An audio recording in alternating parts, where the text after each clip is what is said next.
हाय young innovators, entrepreneurship पाठशाला में आपका फिर से स्वागत है। आज का टॉपिक हमारी एंटरप्रेन्योरियल जर्नी का एक बहुत इंपॉर्टेंट स्टेप है और वो है प्रॉब्लम सॉल्विंग। बच्चों, एक सवाल, आपको क्या लगता है प्रॉब्लम सिर्फ मैथ्स में होती है? एक्चुअल प्रॉब्लम्स रियल लाइफ में भी होती हैं, हर दिन होती हैं, छोटी और बड़ी होती हैं। बिल्कुल स्वाति, प्रॉब्लम सिर्फ मैथ्स में ही नहीं बल्कि रोज की जिंदगी में भी आती हैं। और ऐसे में एंटरप्रेन्योर्स क्या करते हैं? वो प्रॉब्लम से डरते नहीं, वो प्रॉब्लम्स को मौके की तरह देखते हैं। आज आरव और ईशा एक सिंपल स्टोरी के थ्रू हमें समझाएंगे कि प्रॉब्लम सॉल्विंग एक्चुअली कैसे काम करता है और कैसे एक सिंपल सिचुएशन में भी हम step by step thinking use करके सॉल्यूशन ढूंढ सकते हैं। टीचर्स, वीडियो के बाद बच्चों को एक छोटा सा कार्य दीजिए। उनसे पूछिए कि प्रॉब्लम सॉल्विंग के 5 स्टेप्स क्या हैं। चलो बच्चों, मिलते हैं आरव और ईशा से और समझते हैं problem solving. Hello awesome learners, welcome back. पिछली बार हमने माइंडसेट के बारे में बात की थी और आज ईशा और आरव बात करेंगे एक बहुत ही इंटरेस्टिंग टॉपिक पर, प्रॉब्लम्स को सॉल्व कैसे करें। क्या आप तैयार हो? तो चलिए बिना देर किए ईशा और आरव से सुनते हैं कि उनके पास हमारे लिए क्या है। हे आरव, पता है आज हम प्रॉब्लम सॉल्विंग सुपर हीरोज बनने वाले हैं। क्या तुम इस सुपर हीरो लीग का हिस्सा बनने के लिए तैयार हो? वाओ, सुपर हीरोज, मैं तो बिल्कुल रेडी हूँ। ईशा, क्या आज हम डिजाइन थिंकिंग के बारे में सीखेंगे? मैं इस टॉपिक का बहुत दिनों से इंतजार कर रहा था। बिल्कुल आरव, हम डिजाइन थिंकिंग भी सीखेंगे, लेकिन उससे पहले प्रॉब्लम सॉल्विंग को समझते हैं। हम सबके अंदर नेचुरली प्रॉब्लम सॉल्व करने की एबिलिटी होती है और डिजाइन थिंकिंग उन्हें सॉल्व करने का एक पावरफुल तरीका है। ठीक है, मैं ध्यान से सुन रहा हूँ। अगर तुम प्रॉब्लम सॉल्विंग सीख जाओगे तो सिर्फ एंटरप्रेन्योरशिप ही नहीं बल्कि जिंदगी के गेम में भी आगे रहोगे। मुझे ये सुनने में बहुत अच्छा लगा। कभी न हारने वाला प्लेयर आरव। हाँ, अच्छा बताओ, तुम्हारे हिसाब से प्रॉब्लम सॉल्विंग क्या होता है?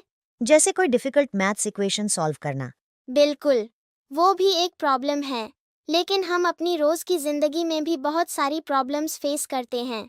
चलो, मैं तुम्हें एक छोटी सी स्टोरी सुनाती हूँ जो दिखाएगी कि प्रॉब्लम सॉल्विंग हमारी डेली लाइफ का कितना इम्पोर्टेंट हिस्सा है। एक दिन कुछ फ्रेंड्स पार्क में साथ खेलने गए। सब अपने फेवरेट स्नैक्स लेकर आए थे। उन्होंने सारे स्नैक्स एक बड़े बैग में रखे और पिकनिक टेबल पर छोड़ दिए, फिर पार्क में खेलने चले गए। थोड़ी देर बाद जब वो वापस आए तो उन्होंने देखा बैग गायब था। सब इधर उधर देखने लगे। सब कंफ्यूज भी थे और दुखी भी। किसी को समझ ही नहीं आ रहा था कि खाने का बैग कहाँ गया। अरे, मैं होता तो बहुत उदास हो जाता। हाँ, बाकी बच्चे भी तुम्हारी तरह उदास थे। होता है ना आप सबके साथ, जब कुछ बुरा होता है तो सबसे पहले गुस्सा या रोना आता है।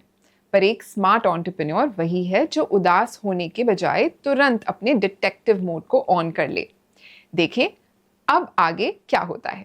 लेकिन उनमें एक बच्चा था जिसने समस्या का समाधान ढूंढा।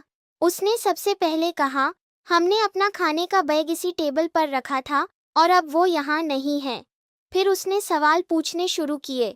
क्या किसी ने टेबल के पास किसी को देखा था? क्या किसी ने कुछ अलग नोटिस किया? एक बच्चा बोला, मे बी हवा बैग को उड़ाकर ले गई होगी। दूसरा बोला, या फिर मे बी कोई गलती से अपना समझकर ले गया होगा। सबने थोड़ा सोचा, फिर याद आया कि पास ही एक फैमिली अपने छोटे बच्चों के साथ खेल रही थी। एक बच्चे ने कहा, क्यों ना हम उनसे आराम से पूछें कि उन्होंने बैग देखा है या नहीं। सबको आइडिया पसंद आया। वो फैमिली के पास गए और प्यार से पूछा कि क्या उन्होंने स्नैक बैग देखा है। तब फैमिली को पता चला कि वो बैग उन्होंने गलती से अपना समझकर उठा लिया था। उन्होंने तुरंत सॉरी बोला और बैग वापस कर दिया। सब दोस्त बहुत खुश हो गए। मतलब उन्हें अपना बैग वापस मिल गया? बिल्कुल, और मे बी उन्हें खुद भी पता नहीं था कि वो प्रॉब्लम सॉल्विंग के 5 स्टेप्स फॉलो कर चुके थे। स्टेप 1, प्रॉब्लम क्या है?